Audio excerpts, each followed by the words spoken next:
This video shows why the prices change for agricultural products. Many factors influence the price of an agricultural commodity. A market can be thought of as a scale. On the left side of the scale, we see farmers growing maize and storing it in their houses after harvest. This represents the production or supply side. On the right side, we see people eating the maize. This represents the consumption or demand side. The harvested maize is transported from the farmer's side to the consumer's side. We notice that supply and demand are in balance, and the indicator for the maize price marks 100 units for each bag of maize. Now we observe what happens when the people continue to consume the maize while the farmers have not produced any new maize yet. The scale gets out of balance. The maize price goes up to 125 units per bag. Prices go up when supply is lower than the demand. We call this situation undersupply. As it rains, the farmers grow maize. When they harvest it, the price goes down to 75 units per bag because of an oversupply. People continue to eat the maize, which reduces the oversupply of the crop. As supply and demand become equal, the price goes back to 100 units per bag. A new growing season of maize arrives, and it doesn't rain much, so the maize harvest is poor.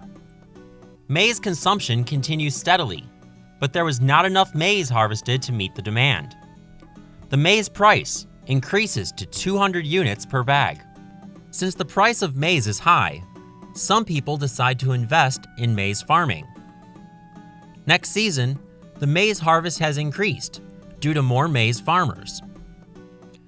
Due to this strong oversupply of maize, the price goes down from 200 units per bag to 75 units per bag.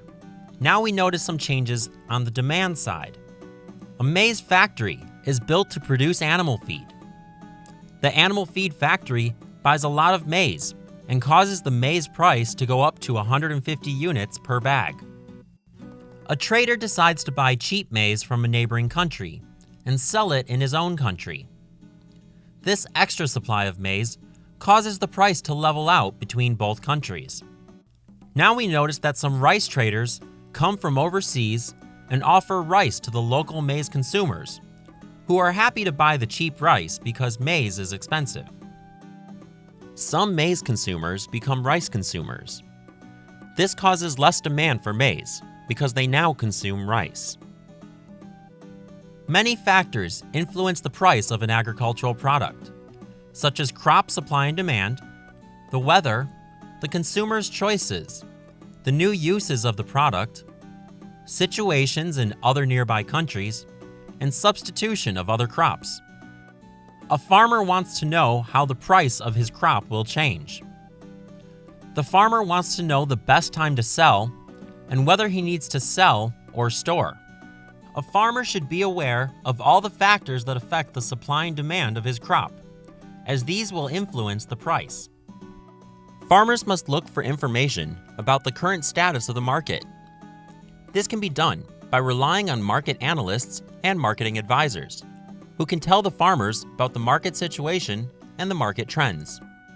This will help the farmers make good decisions about how to sell and store their crop, as well as what to produce next year.